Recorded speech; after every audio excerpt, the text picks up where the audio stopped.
over the weekend, I got to spend some time playing through the beta of the First Bezerker Khazan, and I want to give you guys my impressions with some gameplay in the background.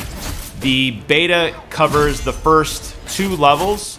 If you do play it and you decide you're interested in buying the full version of the game, which will run for $60, which is a little cheaper than the normal $70 a lot of studios have been asking for, all of your progress will carry over.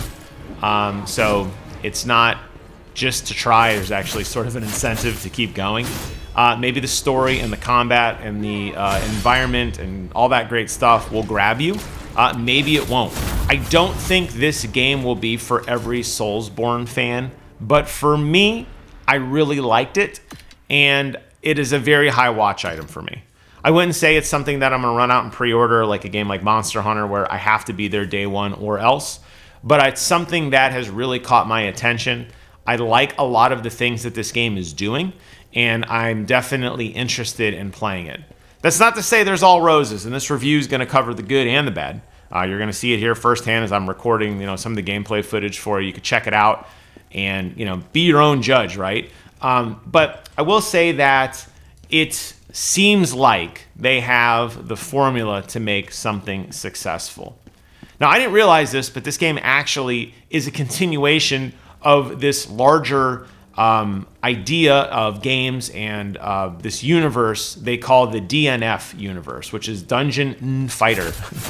And this is something that's been going on since 2005, apparently, which includes their games and other things like anime and manga, which I didn't even realize that. But apparently inside this Dungeon Fighter universe, there are these Berserkers, which are these like Slayer type of characters, and this game will tell the story of how the first Berserker came to be.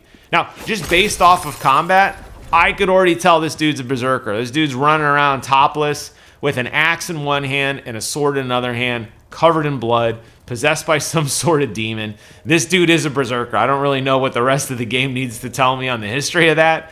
But my point is, if you're not really familiar with the DNF universe, I don't think it matters. I think you're going to be just fine enjoying the game. Like me, just going in and saying, cool, I want to be told a story about this dude who was a kind of a king, this emperor position, somehow shamed and has some sort of bloody revenge / retribution. And I'm fine with that, all right? So, like I said, it really does kind of carry on with some of the Soulsborne stuff here, right? It's hard. I'm not going to lie, it's hard. The combat is tough. It uses stamina as a resource. You got to do the perfect parries and the blocks and the dodges and manage your attack, hoping to potentially stagger an enemy to unleash these really powerful attacks. But at the same time, enemies can do the same back to you. Most enemies are going to be paired together in groups. So you're going to have the ranged guy off in the background with 1 or 2 melee guys up front. So you're going to be juggling enemies and fighting. You're going to go up against larger-than-world bosses and mini-bosses. You're going to be going through the bonfire system, which in here is basically like a little shrine. You're going to have souls, but in this case they call it lacrima. And it's the same thing, right? You got to carry a lot of it around. That's what you do to level up. If you die, you have 1 chance to get back and recover it, or your money's lost forever. So that's pretty standard with like Soulsborne-esque stuff, right? Like this, nothing here I'm telling you should surprise you. It's very similar. You're gonna have different weapons. You're gonna have you're gonna have different skills. You're gonna have different types of attributes like vitality and strength and endurance that do different things to make your character stronger or weaker depending on how you want to play. You're gonna have stuff like this, where there's going to be gotchas, there's going to be traps, there's going to be enemies hiding around corners, there's going to be insta-kill mechanics. Like, that is what this game is. It is meant to punish you. And like I said, it wasn't easy, but it was enjoyable. But I don't really think that anything in there is revolutionary. The one thing that I didn't like about it was the level design is very linear. It is not an open world game. And maybe people have open world-itis and they want to be funneled in a particular direction. You will find this game is very corridor driven. You're going to basically be walking forward. There might be minor deviations in each level that have a alternate path typically leads to a mini boss and some really cool loot, so it's worth checking out. But then it'll immediately dump you back onto the main path, where you will continue kind of moving in a north-south direction, working your way through the working your way through the various challenges that will come your way. Now, I appreciate that only because you're gonna get like the best visuals you could hope for. Think of how Elden Ring ran, right? I mean, it wasn't the best. It had some frame pacing issues. From Software's been known for that. Draw distance is kind of wonky at times. You can kind of gimmick a little bit with enemy behavior. You can kind of run away and kite enemies back and pull them back. It could be immersion breaking if you wanted it to be.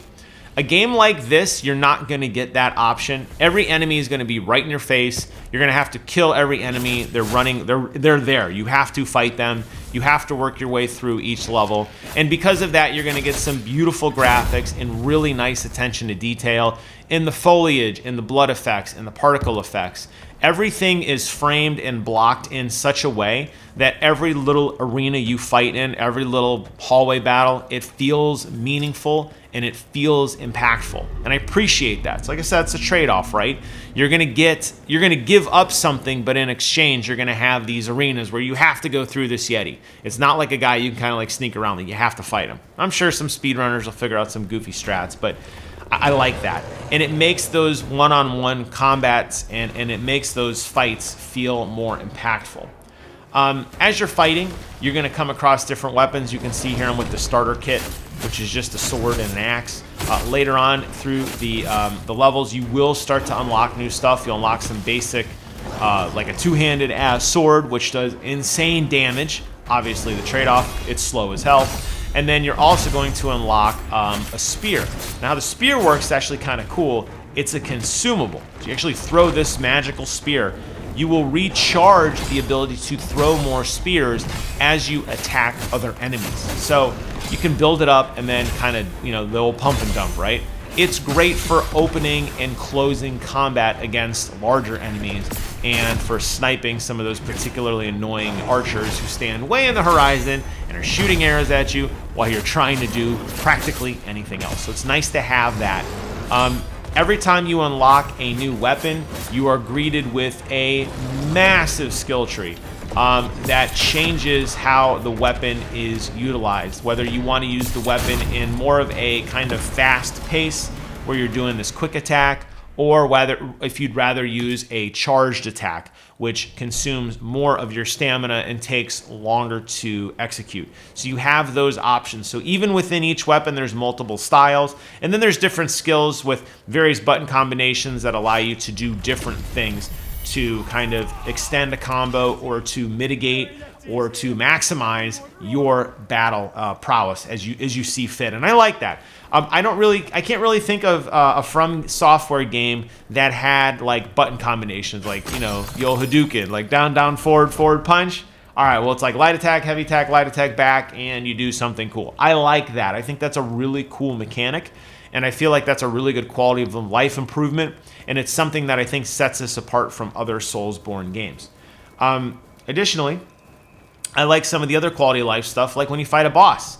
When you die at a boss, they put your souls back at the entrance of the boss, and they give you a little bit of experience just for making it. So if you're struggling against the boss, you're not going to necessarily have to go back and grind other enemies. You can actually grind on the boss and get experience to continue to level up while you try to fight the boss, even though he's probably kicking your ass over and over and over again. It's nice quality of life improvements. And then you also saw I died earlier. I think I might die once more here in a minute.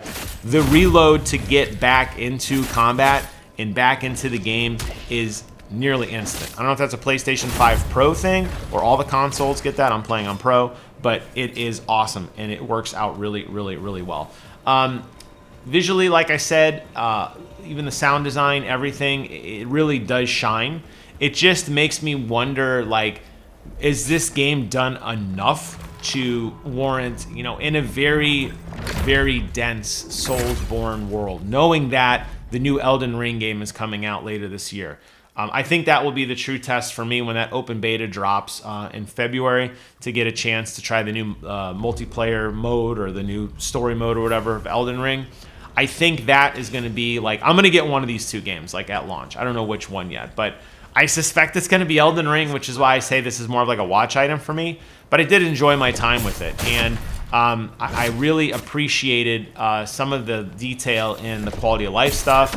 I appreciated the combat was visceral and bloody and violent. I mean, there's blood sprays everywhere. Your dude's running around like a savage, wielding, just ripping apart enemies. It's really, really nice. I would have liked them to have incorporated a little more violence. Particularly, I'm thinking like the glory kill system in Doom. I think that would have worked really well here, especially for this aesthetic, because it is so visceral and raw. Seeing this guy like just absolutely eviscerate and maim enemies, I think would have made the combat maybe a slightly more impactful. But I'm not Monday morning quarterbacking here. The game is great on its own. It's a lot of fun, and it's free to check out. So do yourself a favor, head over to your PlayStation 5 store. I mean, maybe it's on Xbox. I don't care. Play it on PlayStation. You know it's going to be better. You know Sony's better. But check it out. Leave a comment below. Let me know your thoughts on it. And I will keep an eye on this one. And I am sure I will talk about it again at some point in the future. Thank you guys so much for watching. Take care of yourselves. And until next time, I will see you guys on the other side. Bye-bye.